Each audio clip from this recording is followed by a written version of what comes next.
خوش آمدید۔ آج کی ہماری گفتگو مارٹن ہائیڈگر کی مشہور کتاب وجود اور وقت پر ہے۔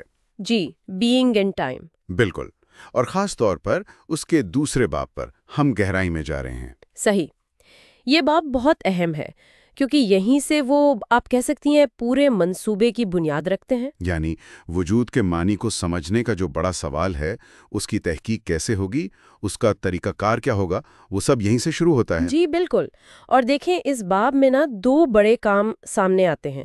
پہلا تو یہ کہ وہ وجود جو یہ سوال پوچھ رہا ہے، یعنی ہم، جسے ہائیڈگر ڈیزائن کہتا ہے، اس کا تجزیہ کیا جائے۔ ڈیزائن، ٹھیک۔ اور دوسرا کام وہ یہ کہ فلسفے کی جو پوری تاریخ ہے اس پر ایک طرح سے تنقیدی نظر ڈالی جائے، اس کی تشکیل نو کی جائے۔ تشکیل نو یعنی ڈی کنسٹرکشن؟ جی ہاں، ڈی کنسٹرکشن، تاکہ یہ سمجھا جا سکے کہ وہ جو بنیادی سوال ہے وجود کا، وہ کیسے نظر انداز ہو گیا یا بھلا دیا گیا۔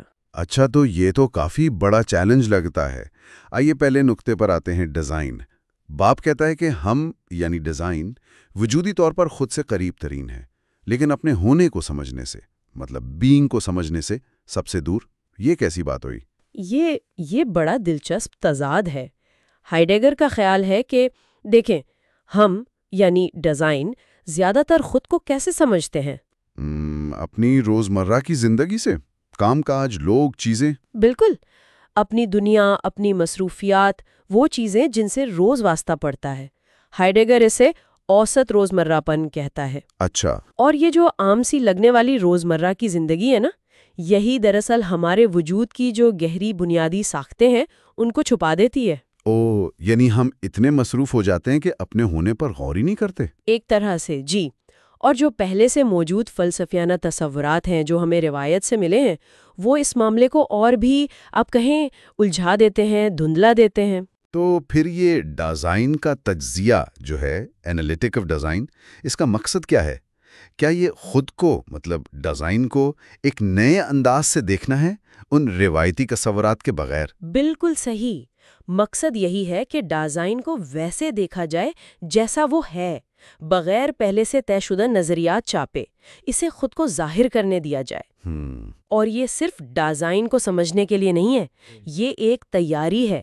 اس سے وہ افق، وہ ہورائزن کھلتا ہے جس میں وجود کو عمومی طور پر سمجھا جا سکتا ہے۔ اچھا، اور وہ افق کیا ہے؟ ہائیڈگر اشارہ کرتا ہے زمانیت کی طرف، ٹیمپرالٹی، زائٹلشکائٹ۔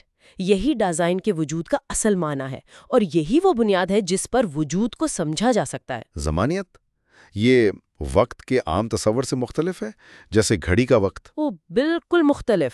یہ صرف وقت میں ہونا نہیں ہے، یہ ہمارے وجود کا، ہمارے ہونے کا بنیادی ڈھانچہ ہے۔ واہ، یہ تو واقعی گہری بات ہے، اور یہیں سے شاید وہ دوسرا نقطہ جڑتا ہے، فلسفے کی تاریخ کی تخریب۔ جی، یہ لفظ تخریب یا ڈسٹرکشن، یہ تو کافی شدید لگتا ہے۔ ہاں، لفظ تھوڑا چونکانے والا ہے، لیکن شاید اسے تشکیل نو یا ڈی کنسٹرکشن سمجھنا زیادہ مددگار ہو۔ ٹھیک ہے، تو اس تشکیل نو سے کیا مراد ہے؟ دیکھیں، ہائیڈگر کہتا ہے کہ فلسفے کی تاریخ میں قدیم یونان سے لے کر کانٹ اور ڈیکارٹ تک اکثر وجود کو سمجھنے کے لیے جو تصورات استعمال ہوئے جی، وہ اصل میں دنیا میں موجود چیزوں کو سمجھنے سے لیے گئے تھے، جیسے موجودگی، پریزنس، یا جوہر، سبسٹنس۔ اچھا، یعنی اشیاء کے لیے جو تصورات تھے۔ جی ہاں، اور پھر انہی تصورات کو اٹھا کر بغیر یہ سوال کیے کہ یہ مناسب بھی ہیں یا نہیں، سوچنے والے وجود پر یعنی ڈیزائن پر اور وجود کے عمومی معنی پر لاگو کر دیا گیا۔ وقت کے ساتھ ساتھ یہ روایت اتنی پکی ہو گئی، اتنی سخت ہو گئی کہ اس نے ان بنیادی تجربات کو ہی ڈھانپ لیا جہاں سے یہ سوالات اصل میں پیدا ہوئے تھے۔ تو تشکیل نو کا مطلب ہوا کہ روایت کی ان جمی ہوئی تہوں کو ہٹایا جائے؟ بالکل، ان کو ہٹا کر وجود کو سمجھنے کی اصل جڑوں تک واپس جایا جائے، خاص طور پر وقت یعنی زمانیت کے حوالے سے۔ تو وہ کانٹ، ڈیکارٹ، ارسطو جیسے فلسفیوں کے کام کو دوبارہ دیکھتے ہیں اسی نقطہ نظر سے؟ عین مطابق، وہ دیکھنا چاہتے ہیں کہ ان کے ہاں زمانیت کا تصور کیسے موجود تھا، چاہے چھپا ہوا ہی کیوں نہ ہو، اور کیسے بعد میں وہ پس منظر میں چلا گیا یا غلط سمجھا گیا۔ اور اسی وجہ سے وجود کا اصل سوال کہ ہونے کا مطلب کیا ہے، وہ کہیں کھو گیا؟ جی بالکل، وہ بنیادی سوال نظر انداز ہو گیا۔ اچھا، تو یہ دو بڑے کام ہو گئے، ڈیزائن کا تجزیہ اور تاریخ کی تشکیل نو۔ ان سب کے لیے ہائیڈگر طریقہ کیا اپناتا ہے؟ آپ نے باب میں مظہریات، فینومینالوجی کا ذکر سنا ہوگا۔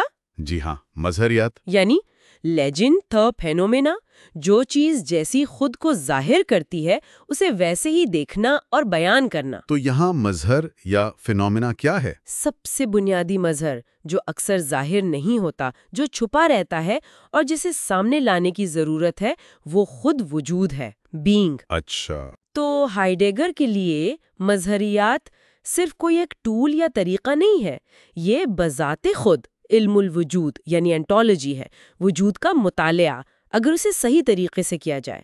اور اس کا آغاز کہاں سے ہوتا ہے؟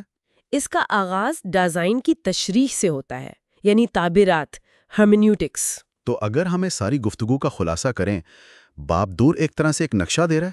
جی، ایک نقشہ اور اوزار۔ نقشہ ایک بڑے فلسفیانہ سفر کا پہلا قدم، خود کو یعنی ڈیزائن کو سمجھنا ضمانیت کے ذریعے۔ دوسرا، روایت کو کھول کر دیکھنا کہ وجود کیسے چھپ گیا۔ اور اوزار ہے مظہریات کا۔ بالکل، یہ ایک بہت بڑا اور مشکل چیلنج ہے۔ زبان خود ایک مسئلہ بن جاتی ہے کئی بار۔ زبان کیسے؟ کیونکہ ہماری عام زبان زیادہ تر موجودات یعنی اینٹیٹیز یا چیزوں کے بارے میں بات کرنے کے لیے بنی ہے۔ خود وجود، بینگ کے بارے میں بات کرنے کے لیے ہمارے پاس الفاظ، تصورات، گرامر، ان سب کی کمی محسوس ہوتی ہے۔ یہ ایک اہم مقطع ہے۔ اچھا، جاتے جاتے سامعین کے لیے ایک سوچ چھوڑ جاتے ہیں۔ اگر ہماری روزمرہ کی سمجھ، یہاں تک کہ فلسفیانہ روایت بھی وجود کی حقیقت کو اکثر چھپاتی ہے، تو پھر وہ کون سے لمحات یا تجربات ہو سکتے ہیں روزمرہ زندگی میں ہی جن میں وجود، بینگ، چاہے تھوڑی دیر کے لیے ہی صحیح، خود کو ظاہر کرتا ہو، اپنی اصلیت میں جھلک دکھاتا ہو؟ اس پر غور کیا جا سکتا ہے۔